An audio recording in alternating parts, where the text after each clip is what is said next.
Assalamualaikum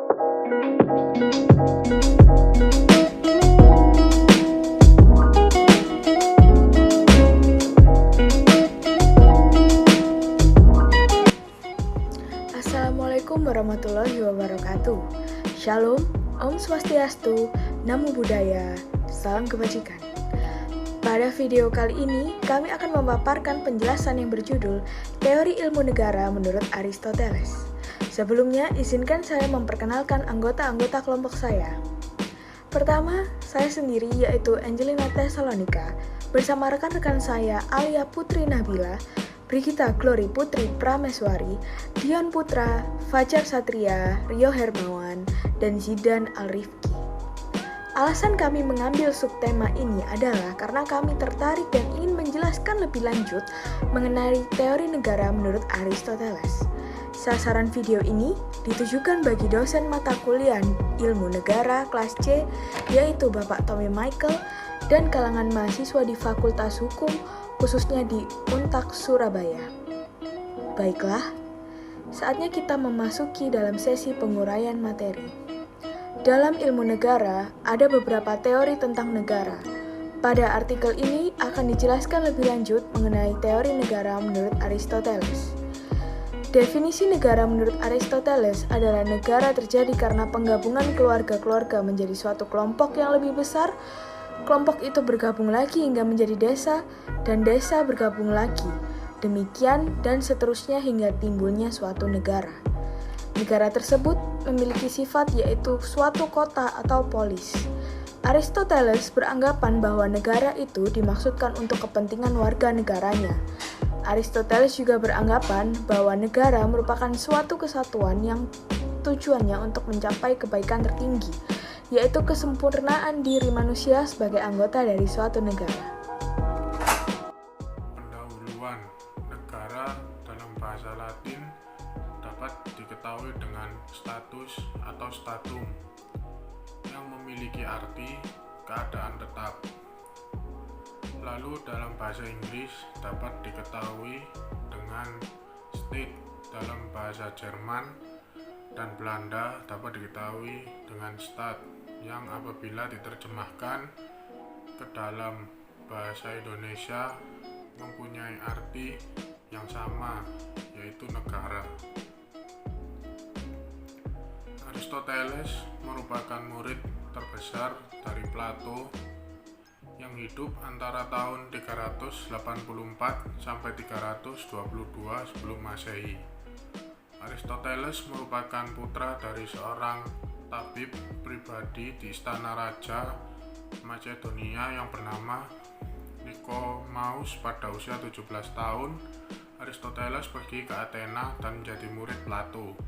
Pada 342 sebelum Masehi, Aristoteles diberi tugas mulia dan berat oleh Raja Philippus untuk mendidik putranya, yaitu Alexander the Great, yang di kemudian hari menciptakan imperium atau kerajaan dunia.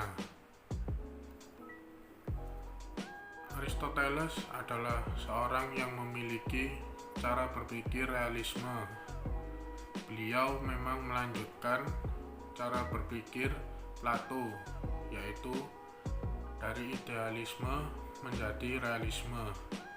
Tetapi karena Aristoteles ingin menyelidiki lebih lanjut mengenai sifat umum dari segala sesuatu yang ada di dunia ini, maka timbullah suatu ajaran ilmu yang baru, yaitu Prisma Philosophia. Prisma Philosophia merupakan ajaran filsafat pertama yang mencari hakikat dari segala yang ada atau mencari makna dari suatu keadaan. Oleh karena itu, ajaran filsafat Aristoteles bersifat ontologi, yaitu cara berpikir yang realistis. Hasil dan pembahasan. Dalam bukunya yang berjudul Politika, Aristoteles berpendapat bahwa negara itu merupakan suatu persekutuan yang mempunyai tujuan tertentu. Cara berpikir beliau yang realistis kemudian dituangkan di dalamnya di dalamnya bukunya yang berjudul Etika, yang kemudian dilanjutkan dalam bukunya yang berjudul Politika untuk dapat menerangkan asal mula perkembangan suatu negara. Pada zaman Aristoteles hidup terjadi pemisahan serta sosial yang dibedakan menjadi 3, yaitu budak atau slaves, orang asing atau foreigners, dan warga negara citizens.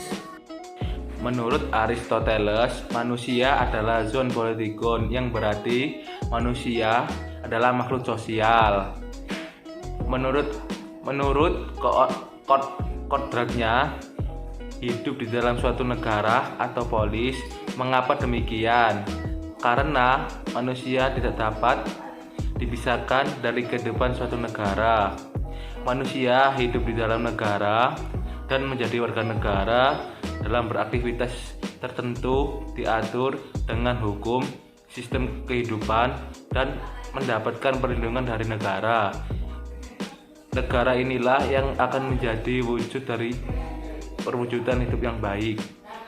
Tujuan negara adalah tujuan manusia sebagai aktor utama dalam kehidupan negara.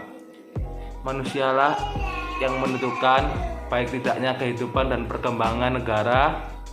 Jika tujuan manusia adalah kebaikan tertinggi, maka negara juga bertujuan pada hal yang sama.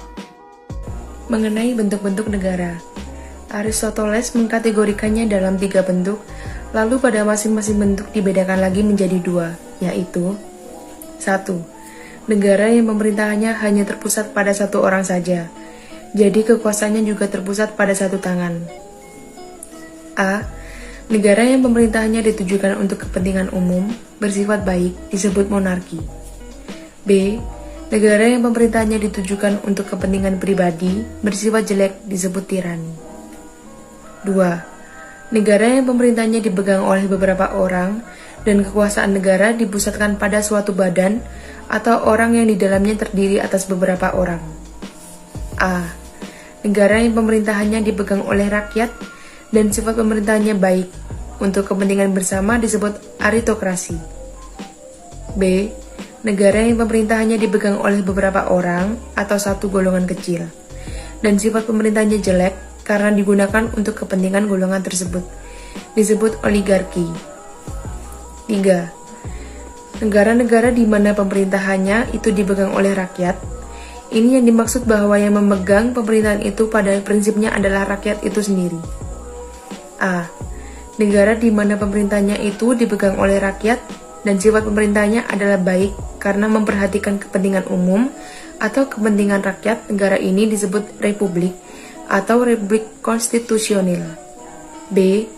Negara di mana pemerintahannya itu dipegang oleh rakyat tetapi sifat pemerintahnya itu adalah jelek, karena pemerintahannya hanya ditujukan oleh kepentingan si pemegang kekuasaan itu saja. Negara ini disebut demokrasi.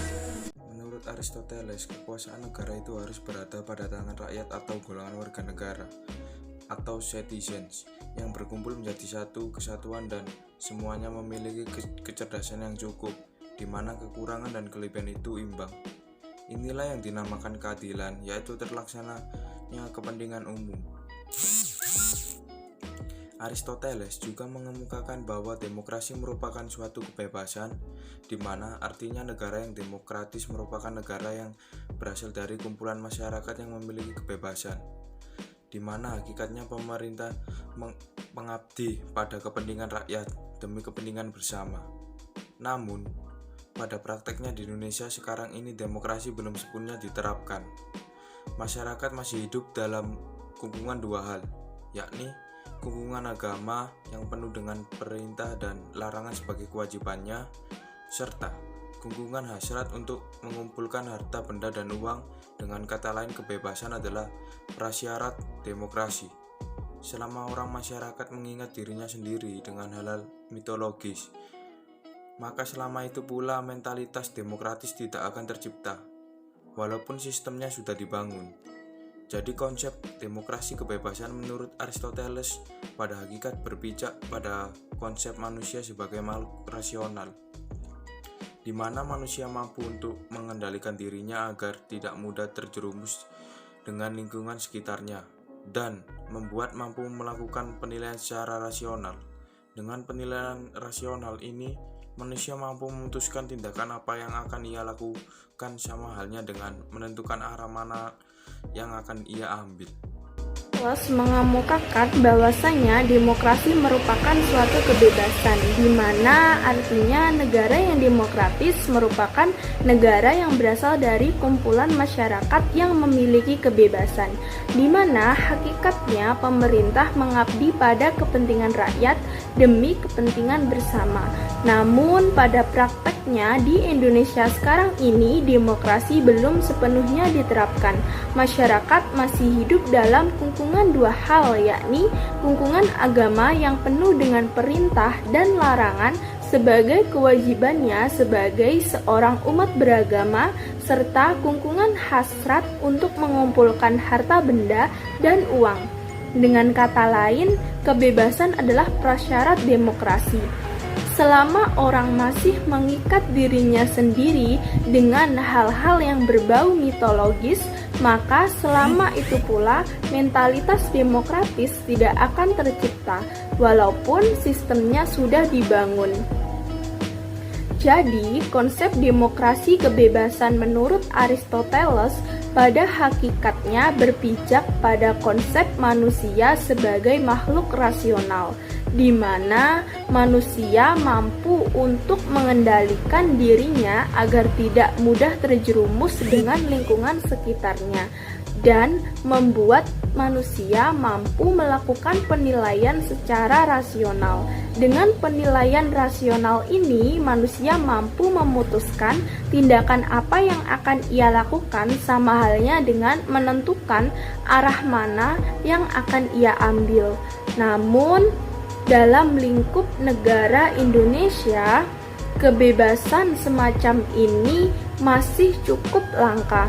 Pasalnya, di dalam berpikir dan membuat keputusan, masyarakat masih percaya dan patuh pada doktrin-doktrin agama maupun hasrat dari dalam dirinya untuk mendapatkan finansial yang lebih banyak. Dua hal ini menghambat kemampuannya untuk mengambil maupun membatasi dirinya dengan dunianya. Dua hal ini seringkali juga membuat masyarakat berpikir tidak rasional. Sedangkan demokrasi menurut Aristoteles adalah kumpulan dari orang-orang yang berjiwa bebas, yakni orang-orang yang mampu membatasi dirinya dengan kerasnya dunia luar, mempertimbangkan secara rasional keputusan yang akan diambil serta bagaimana cara ia akan bertindak. Selama masyarakat Indonesia masih berada di bawah pola pikir mitologis, religius, dan ekonomis, selama itu pula kita tidak akan menjadi sekumpulan orang-orang yang memiliki kebebasan. Kedudukan undang-undang sebagai salah satu sumber hukum yang tertulis sangat penting, mengingat Indonesia adalah negara hukum. Sehingga setiap orang termasuk penyelenggara negara harus patuh dan tunduk terhadap hukum. Indonesia sebagai negara hukum yang demokratis, kedaulatan yang dianut dalam Undang-Undang Dasar 1945 adalah kedaulatan rakyat sekaligus dalam kedaulatan hukum. Hal ini tercermin pada Undang-Undang 1945 pasal 1 ayat 2 dan ayat 3 yang berbunyi demikian. Ayat 2, kedaulatan berada di tangan rakyat dan dilaksanakan menurut Undang-Undang Dasar. Dan ayat 3, negara Indonesia adalah negara hukum. 5 hal ini juga termasuk dalam alinea 4 Undang-Undang 1945. Maka disusunlah kemerdekaan kebangsaan Indonesia yang terbentuk dalam suatu susunan negara Republik Indonesia yang berkedaulatan rakyat. Kesimpulannya, menurut Aristoteles, negara merupakan satu kesatuan yang tujuannya untuk mencapai kebaikan yang tertinggi, yaitu kesempurnaan diri manusia sebagai anggota daripada negara. Tujuan negara adalah untuk mencapai suatu keadilan yang merata bagi rakyatnya. Bentuk negara terbaik menurut Aristoteles adalah republik, konstitusional yang sudah sesuai dengan bentuk negara Indonesia.